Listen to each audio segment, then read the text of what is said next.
All right, let's get the show started! Francis Ngannou coach 100% confident fighter is open to UFC return, Jon Jones reacts. Francis Ngannou's time with the UFC might not be over.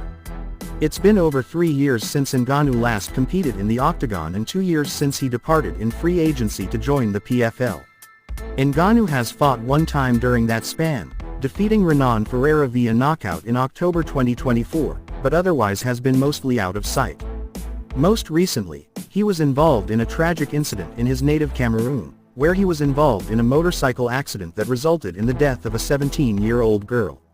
There's no telling when or if the 38-year-old Ngannou will fight again, but his coach Eric Nixick thinks one career option could be to return to the UFC somewhere down the road. I know that he's been kind of asking for that Deontay Wilder fight, and if that's something that comes up, great, Nixick told Home of Fight.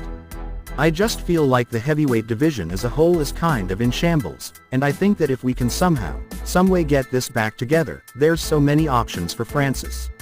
Not only in the UFC, but just around. I think that he can help bridge that gap that the UFC is lacking in its star power when it comes to the heavyweight division. I think enough time has passed. I would love to see somehow, some way that they can mend these fences and get back in competing in the UFC. Ngannou parted ways with the UFC under acrimonious circumstances and with a heavyweight title still around his waist. In his last fight for the promotion, he successfully defended his heavyweight title with a decision win over Cyril Gane. What followed was a prolonged contract negotiation with UFC that ended in January 2023 when Ngannou was allowed to become an unrestricted free agent. Though UFC CEO Dana White has publicly criticized Ngannou on several occasions, Nixick is convinced the two can put aside their differences for the sake of business. 100%, Nixick said.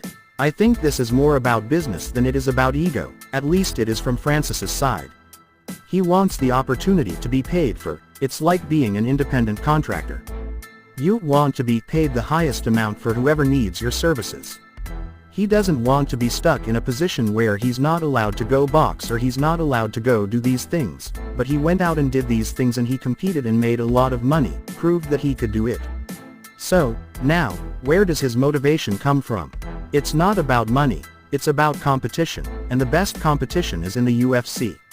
Ngannou's 6-year UFC run was filled with highlights, including some of the most vicious knockouts in MMA history and notable wins over Gane, Stipe Miocic, Alistair Overeem, Junior Dos Santos, Cain Velasquez, Curtis Blades, and Andrei Arlovski. Nixick believes an Ngannou return wouldn't just be beneficial for the Predator, it would help to liven up a heavyweight division made stagnant by the inactivity of undisputed champion Jon Jones and the shelving of interim champion Tom Aspinall.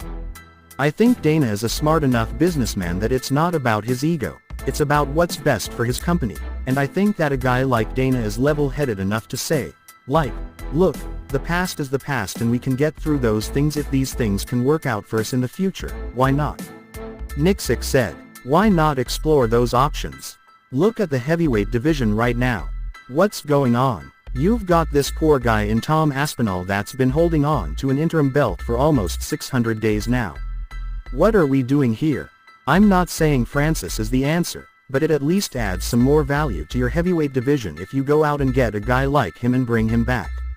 Let bygones be bygones, everybody's making money, everybody's happy, but it gets things moving. Later, Jones took to Twitter to react to Nixick's comments. I'm hearing Francis Ngannou is still interested, Jones wrote. Now we're talking. That's a real super fight, a clash of champions, not just hype.